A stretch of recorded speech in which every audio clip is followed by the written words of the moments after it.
नमस्कार, मैं हूँ मनविंदर, आप सभी राष्ट्रवादियों का एमबीएन नेटवर्क में एक बार फिर से बहुत-बहुत स्वागत है। और लोग कहते हैं कि चुनाव में मोदी, शाह ईवीएम हैक कर लेते हैं, लेकिन मुझे अक्सर लगता है कि ये ईवीएम हैक नहीं करते हैं, ये दिल को हैक करते हैं। कैसे? एक तो इस पर बात करेंगे, दूसरे विरोधी बड़े खुश हो रहे थे कि हमने महिला आरक्षण बिल गिरा दिया, लेकिन इसकी आड़ में तो एक दूसरा ही खेला हो गया।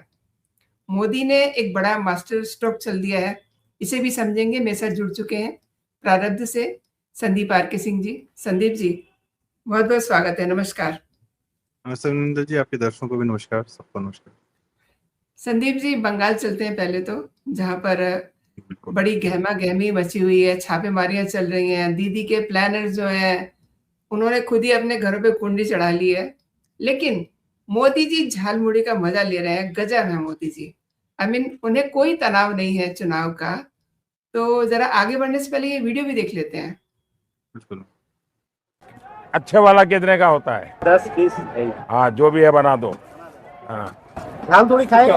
हाँ हाँ, खाएंगे, बिल्कुल खाएंगे। तो कितना, 10 रुपए देना है? दुकान में आए सर एक हाँ, 10 रुपए देना है। नहीं भाई, ऐसा नहीं। हाँ प्याज खाते हैं आप? हाँ हाँ, प्याज खाते हैं, दिमाग नहीं खाते बस।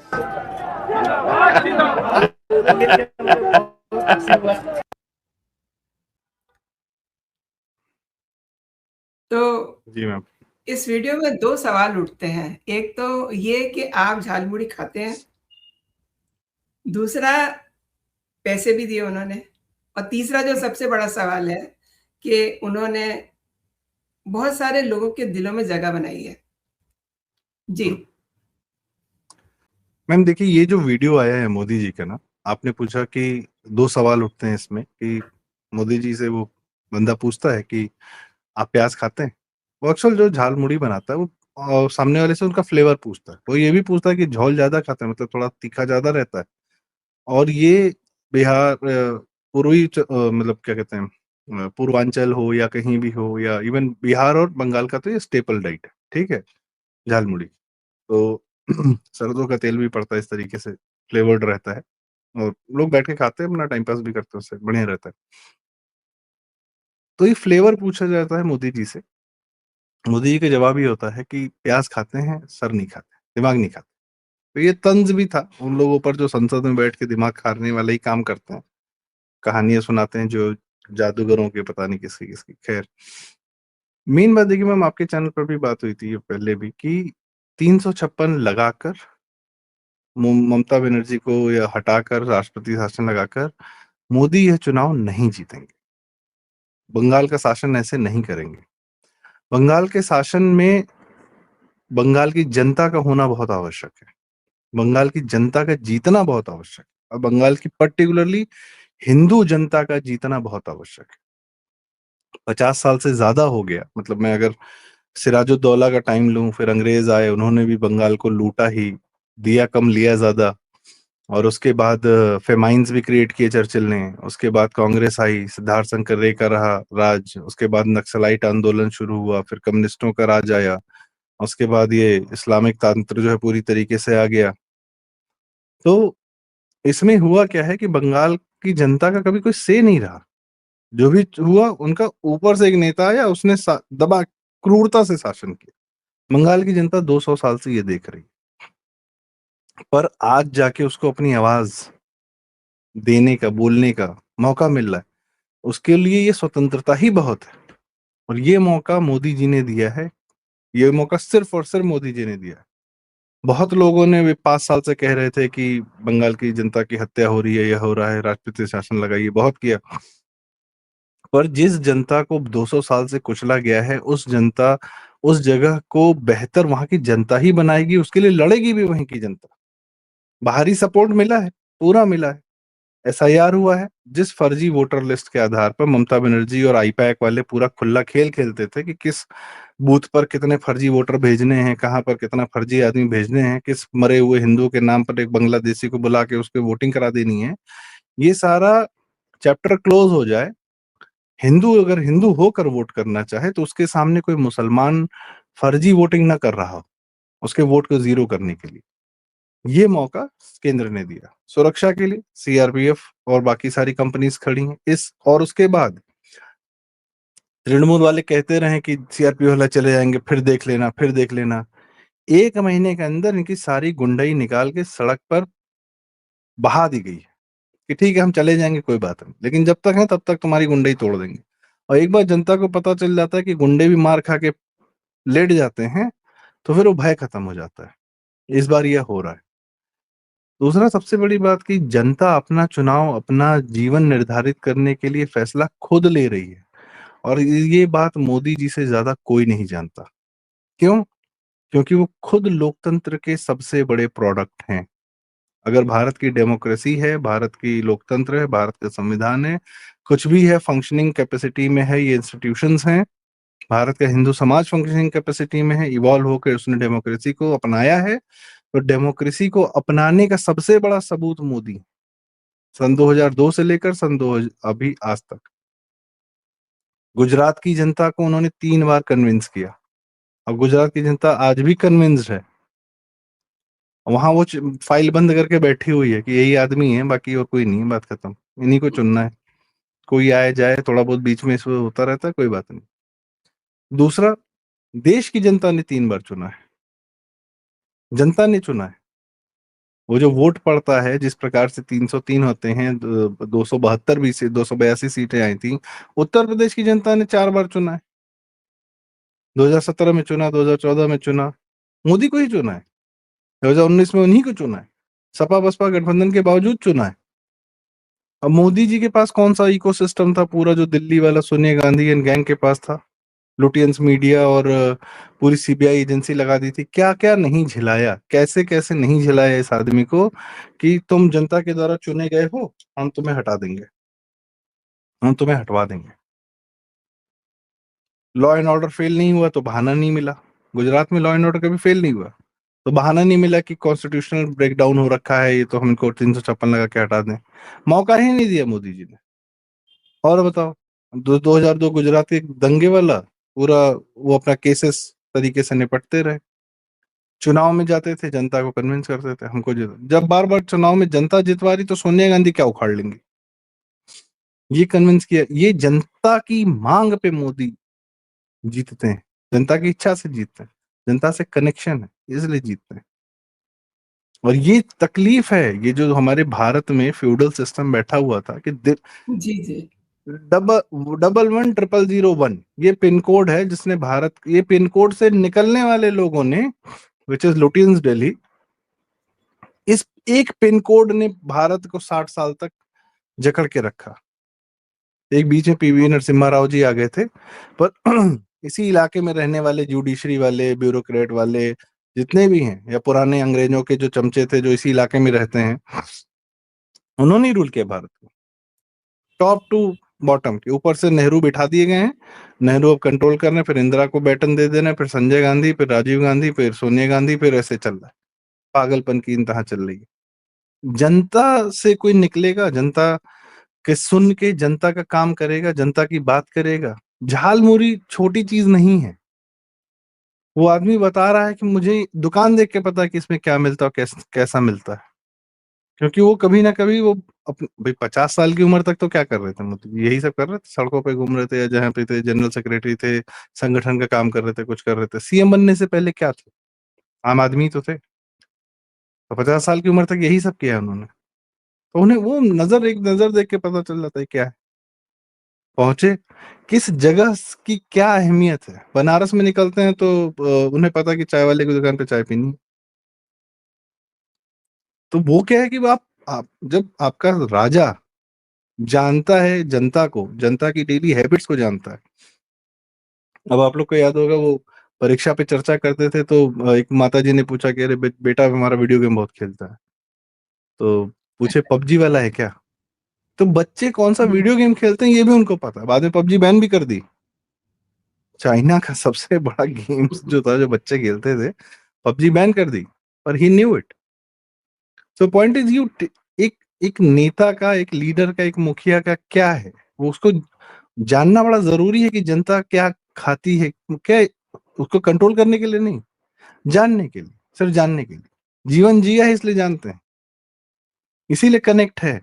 और ये कनेक्ट कोई और ला नहीं सकता, ये कोई पीआर एजेंसी, कोई कॉन्कॉक्टेड तरीके से राहुल गांधी, वही राहुल गांधी भी तो ये पश्चिम उत्तर असम से निकला था यात्रा करते हुए, सड़क पे टहलते हुए। वो बिल्कुल। किसी वो भी, अच्छा एक बात बताइए, राहुल गांधी भी किसी दुकान में जाके पंचर बनाने लगता है या बाइक ठीक करने लगता है या कुछ ये सब हरकतें वो भी करता है, पर वो पूरा कॉन्कॉक्टेड लगता है, उसका कोई कनेक्ट नहीं महसूस होता। आपको मैं थोड़ा इंटरवीन कर रही हूँ। राहुल जी गांधी की आपने बात की, तो उसका तो सारा चीज़ पहले से मैनेज होती है। आप देखिए धान बोने वाली जो बात है, वो सारी टीम पहले से तैयार करके ले गए थे। किसी के घर में जाना था, खाना खाना था, वहाँ जूता पहन के उनकी रसोई में चले गए। तो उनकी उनकी तो आप बात हम लोग ना ही करें तो ज़्यादा अच्छा नहीं है। नहीं, मैं कह रहा हूँ मैम, वो प्लान करके करें, चाहे मोदी जी भी प्लान करके करें। मान लीजिए दुकान पे आना होगा, पहले से प्लानिंग रहेगी, मैं कह रहा हूँ प्लान करके करें। कैमरा तो इनके पास भी उतरा, कैमरे वाले थे आसपास, कोई दिक्कत नहीं, पब्लिक थी, फाइन। रोड शो में उतर गए, सिक्योरिटी वाले, जो भी रहा होगा, प्लान्ड भी होगा।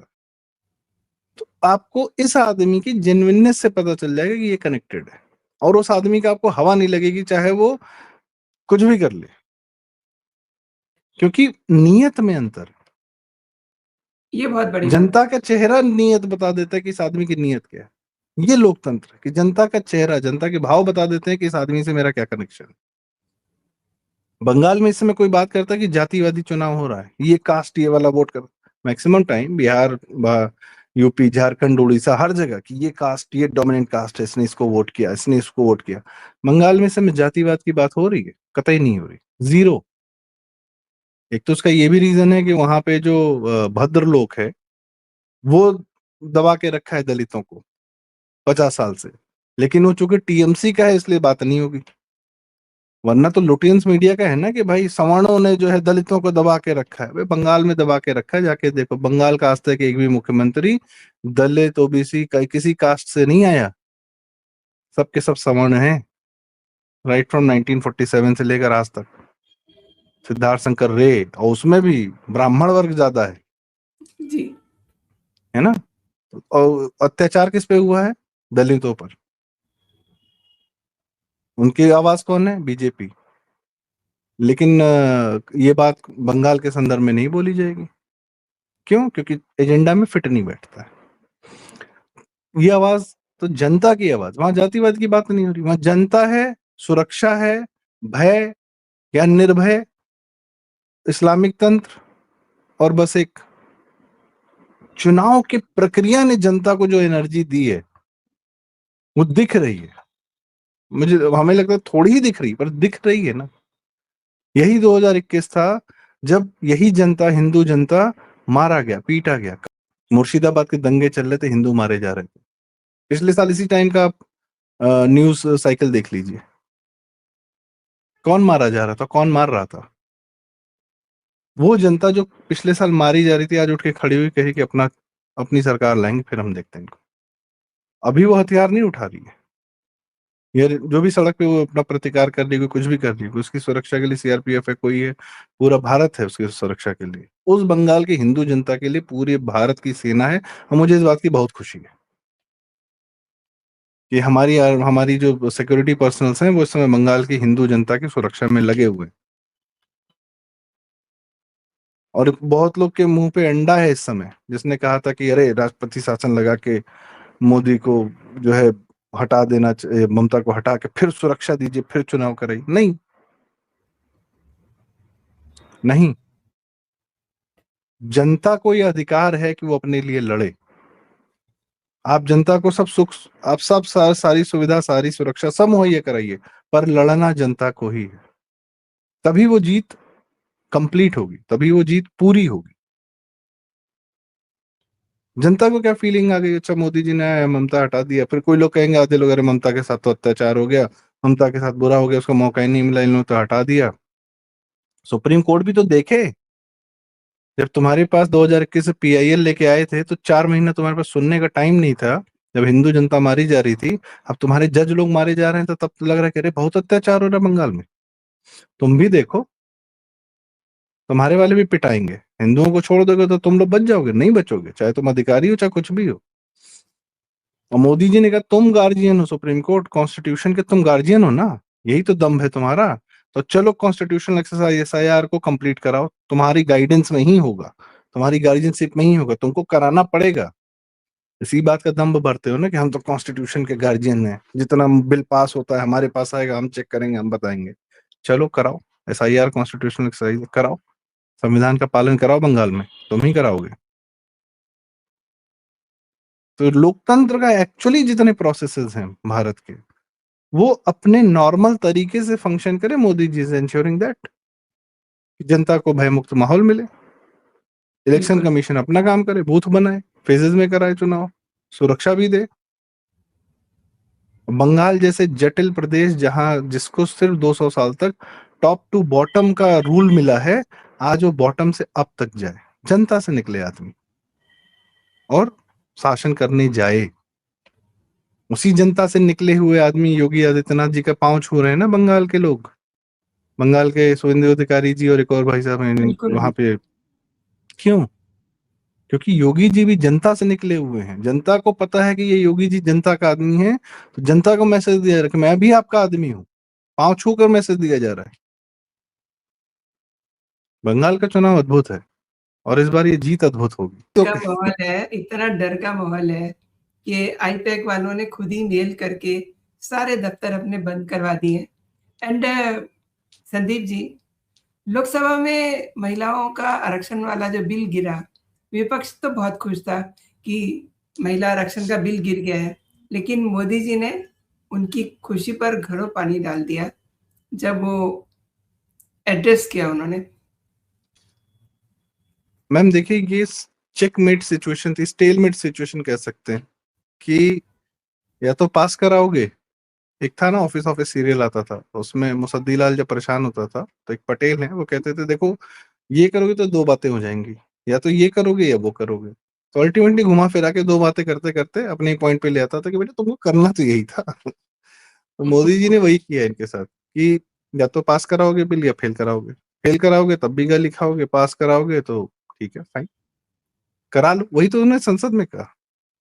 नीयत का फर्क है, बिल पास हो या फेल हो उससे भी फर्क नहीं पड़ता। वो तो डिलिमिटेशन की एक्सरसाइज होगी, सेंसस कंप्लीट होगा 26 का, और उसके बाद आपकी डिलिमिटेशन होगी, उसमें ये बढ़ेगा, ये दोनों जोड़ेंगे, कोई दिक्कत नहीं। जिस दिन नंबर चाहिए होगा उस दिन नंबर मिल जाते हैं इनको, ऐसी कोई दिक्कत नहीं है। बट पॉइंट इज सही कि कह रहे हैं। विपक्ष का चरित्र पता होना चाहिए। दुर्योधन बहुत बड़ा विक्टिम कार्ड खेल रहा था कि बताओ मैं तो हस्तिनापुर में बैठा हूँ, ये लोग बाहर से आके मेरे पे आक्रमण करना चाह रहे हैं, और इंद्रप्रस्थ जो मैंने इनका दबा लिया वो तो भाई जुए में हारे थे, तो मेरी गलती कहाँ है? मैं तो वही कर रहा हूँ जो सही था, ये लोग बाहर से आ रहे हैं मेरे राज्य पे हमला करने जा रहे हैं, मैं कौन सा इन पे हमला करने जा रहा हूं? पर युद्ध भी दुर्योधन को चाहिए था, उसने सिचुएशन ऐसी बना दी थी कि युद्ध तो, फिर श्री कृष्ण ने उसे कपड़े उतारे कि मैं 5 गांव दे दे भाई, बस 5 गांव दे दे, विल बी हैप्पी। बोला ना। तो जब दुर्योधन ने ये बोला कि बिना युद्ध के सुई की नोक बराबर भूमि भी नहीं दूंगा, उस दिन दुर्योधन ने अपने कपड़े उतार के कहा कि भाई सारी दुनिया को लगा कि अरे ये अत्याचारी, ये युद्ध चाहता है, ये महायुद्ध दुर्योधन के कहने से हो रहा है। श्री कृष्ण मान गए, पांडव मान गए, वो युद्ध नहीं चाहते, उनको हस्तिनापुर नहीं चाहिए, उनको इंद्रप्रस्थ भी नहीं चाहिए, वो कह रहे सर 5 गांव दे दो। ये वो भी नहीं दे रहा है। उस दिन दुर्योधन का जो नैरेटिव था वो ध्वस्त हो जाता है। तो पहले नैरेटिव ध्वस्त किया श्री कृष्ण जी ने, उसके बाद तो युद्ध तो होना ही था। तो पॉइंट इज मोदी ने नैरेटिव ध्वस्त किया है। ये बड़े वुमेन के फेमिनिस्ट और जितने फेमिनिस्ट हैं सब इस समय शांत बैठे हुए, चुप। बिल्कुल।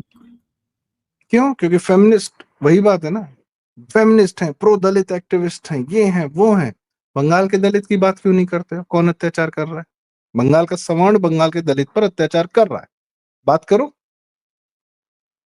महिलाओं का अधिकार या एक उनको जो सुविधा या जो भी एक उनका रिप्रेजेंटेशन बढ़ाने की प्रक्रिया दी की जा रही है, भाजपा कर रही है, तो तुम बात नहीं करोगे कि भाजपा प्रो महिला है। कांग्रेसियों को, राहुल गांधी को प्रो फेमिनिस्ट और पता नहीं क्या क्या एक वो और ये वो एजेंडा में फिट करते हो, और ये भी बताते हो कि अरे बीजेपी बड़ी रिग्रेसिव है, यहाँ तो महिलाओं की पूछ नहीं होती, हिंदू समाज में महिलाओं पे अत्याचार होता है, इस्लाम की सारी कहानी खा जाते हो, चुप हो जाते हो। तो तुम्हारा तो पहले कपड़ा फटना जरूरी है ना। एक कहानी थी पर्दा, यशपाल की, खैर वो भी बड़ा डूबियस कैरेक्टर रहा। यशपाल के बारे में कहा जाता है कि चंद्रशेखर जी की मुखबिरी की थी उसने, और बाद में उसको ब्रिटिश ने और कांग्रेसियों ने खूब उसको फैसिलिटेट किया, उसको साहित्यकार बना दिया, पता नहीं क्या क्या, और बहुत सारी प्रॉपर्टी दे दी। लेकिन कहानी उसकी पर्दा सही थी। पर्दा में ये था कि एक पर्दा रहता है, पीछे घर वाले रहते हैं, और एक दिन जो कर्जा वापस लेने आता है पठान, उस पर्दे को खींच देता है, अंदर देखता है कि घर में इतना गरीबी है कि बिना कपड़े के पूरा परिवार रह रहा है, और पूरे परिवार के लिए एक कपड़ा था, वो था पर्दा जो दरवाजे पर टंगा हुआ था। तो ये पर्दा इन कांग्रेसियों का खुद उतारना बहुत जरूरी। बिल तो आएगा, आरक्षण भी मिलेगा, सब होगा, सब काम शांतिपूर्वक होगा, लेकिन जी, उससे पहले इनके कपड़े फटने बहुत जरूरी। जी सही कहा आपने, क्योंकि ये जो पर्दा लबादा ओढ़े हुए थे, ये उतार दिया, और वो भी मतलब एक तरह से टीवी पर आकर के उन्होंने जो बातें कही, वो फैंटास्टिक। हाँ, आपने संदीप जी मेरे शो के लिए समय निकाला, मेरे दर्शकों के लिए समय निकाला। आपका बहुत-बहुत धन्यवाद। जय हिंद, जय आपके भारत। चैनल पर आकर मुझे भी बड़ा अच्छा लगता है मैम। जय हिंद, जय भारत, जय श्री राम, जय बांग्ला, जय माँ काली। जय श्री राम, जय बांग्ला।